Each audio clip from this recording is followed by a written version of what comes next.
everybody, I am Misty Doan and welcome to Missouri Star Live. We're coming to you from a different set today. This is actually in our sewing studio. This is where Jenny and Natalie and I sew every day. But we're coming to you from here because unfortunately we have a possible COVID case in our film department. So everybody's being safe and staying home, and we are just making the most of it. So we're grateful to have Keenan here. He popped over to help. He is from our friends over at Let's Make Art. He runs their film crew. So hi, Keenan. Hello, how are you? Thank you for coming. Thank you. Thank you for being here. You're welcome. So he is saving the day so we can still share this great project with you. Speaking of this project, it is this beautiful Carpenters Starburst Bed Runner. Isn't it so beautiful? This is an awesome project, and if you're not familiar with bed runners, it's basically like a giant table runner, and it's to put at the end of your bed. So instead of folding up a whole quilt that you've made, you can just use this large runner to lay across the end and add a little ooh-ah, you know? I like ooh-ah, pizzazz. Pizzazz, that's right, just a little something something. So this is a really easy project. Let me show you how to make it. You are going to need 2 packages of 5-inch squares, and we use this beautiful Sunset Plumes pack from Island Boutique. And then you're going to need, I believe it is 1.5 yards of background fabric, and we used a white batik for that. So you're gonna make sure you have that. There's also a pattern that's available for this Carpenters Starburst Bed Runner. But something I'm really excited about today, if you noticed on our daily deal, we are launching our Missouri Star batting. It comes in lots of different sizes, but the deal for today is actually this runner selection that is 120 inches long by 36 inches wide. This is 80-20, so 80% cotton, 20% polyester blend batting, and we're super excited. And this particular cut works absolutely perfect with this Carpenters Starburst runner that we're making. So let me show you how we're going to do that. So first up, we're gonna grab our pack of 5-inch squares, and I've already opened this one, but we're gonna get some contrasting prints. And in this particular line, there's at least 2 of every print, which works great because we're gonna grab 2 of each. So I've got 2 of this really pretty dark color. Then let's grab 2 of this yellow. So we have some good contrast. And then I'm also going to grab 2 squares that are also 5 inches that I cut out of my background fabric.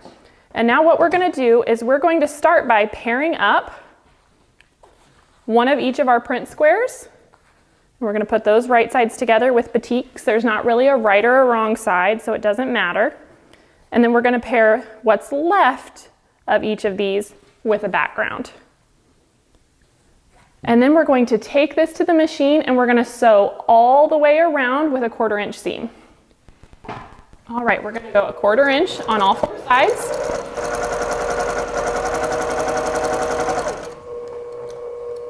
I like to just sew off and then pivot.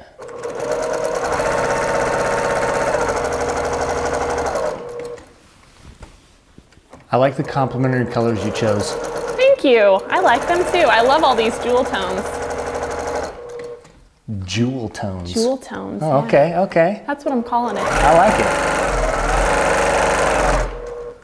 There we go. All right, so you can see we've sewn on all 4 sides, and you're gonna just repeat that exact same thing with all 3 of your sets of squares. So just pretend we've sewn all 3 of those sets. And now we're gonna take our ruler and we're gonna cut these apart corner to corner. So we'll make 1 cut this way. Make sure they stay lined up. And make another cut this direction. Okay, and so now we have 4 half square triangles. And the reason that we made these like this is because we've got 2 prints together on this set. And when we do these, we will have a print and a background of both colors. And if you look at the pattern here, you can see when we start laying this out, we're going to need all of those options. So this works really great. We're gonna go ahead and square these up though to 3 inches. And so the tool I like to use for this project is this Clearly Perfect slotted trimmer. And we are going to use trimmer B, and we're looking for the 3-inch measurement. So if you're not familiar with the Clearly Perfect slotted trimmer, you look right here for this dashed line, and the dashed line lines up with your stitch line. So I'm just gonna make sure that is right where I sewed, and I like to kind of scoot it to one side so I only have to trim one edge. Oh, that's efficient. Very efficient. That's a nifty tool. It is, and if you notice, there's these little notches here as well, so you can come in and cut those off. What? And then when you open it up, you don't have any little tabs that hang over. Very nice, right? That's very square. Because it is perfectly square. Because see, otherwise you would have these little tabs that hang over. So that's one of the things I love about the Clearly Perfect slotted trimmer. And now we can go ahead and press all of our squares to the dark side. They're exactly 3 inches and ready to go. So you're gonna do that with both of your 5-inch square packs and get all of that ready to go. And now we can start on the layout. Okay, so let's talk about the layout for this particular block. I know that it looks very intricate, but the good news is you can assemble this carpenter's star that's in the center here by making quadrants. So that's what we're gonna do, and this is what we're looking for. So let's go ahead and get our blocks that I've squared up and lay these out. And let me show you how that comes together. So we're gonna start with the half square triangle here. Set this aside so it doesn't get confusing. And then one going the opposite direction. And then we've cut some 3-inch background squares, and those are just gonna set in next to it. Now you can see we're matching up the same color here to complete that peak. And you can see here, this is a different print, but the color is the same, so it works and it convinces your eye that it's all the same fabric. And then we will just continue with this layout, working across and making sure we match up our peaks where they need to go.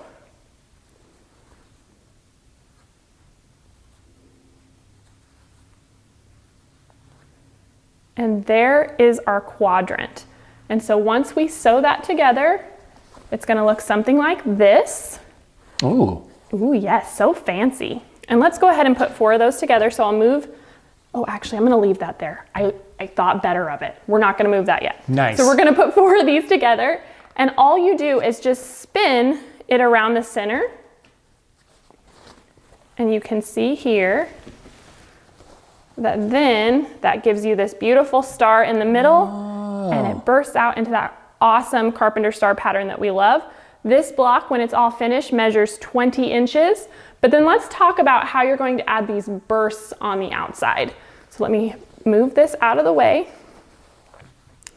The good news is this is done almost exactly the same way.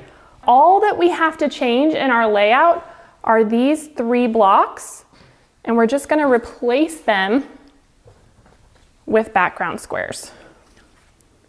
Whoa. Just like that. It's magic, huh, It's Keenan? magical. It is magic. It's so clever. It's like a beautiful puzzle. Well, and much less complicated than it looks, I think. So Yeah, pretty I agree. straightforward. So there is that quadrant. And when you sew it together, it looks like that. And then for these blocks measure 10 by 20 when they're finished. And so we're just gonna sew 2 of those together instead of 4. We'll just sit them together like so. And you can see, then we will just put them in opposite directions in the quilt. So we have this side going this way, and then we just flip them over to go the opposite direction. And there are 4 of these on each side of that center burst. And like I said, this project finishes at 20 inches tall by 100 inches wide. It works great for a queen or a king size bed. And I think it just turned out really, really fun. I hope you guys enjoyed this tutorial on the Carpenters Starburst Bed Runner, and I hope you have a happy Thanksgiving.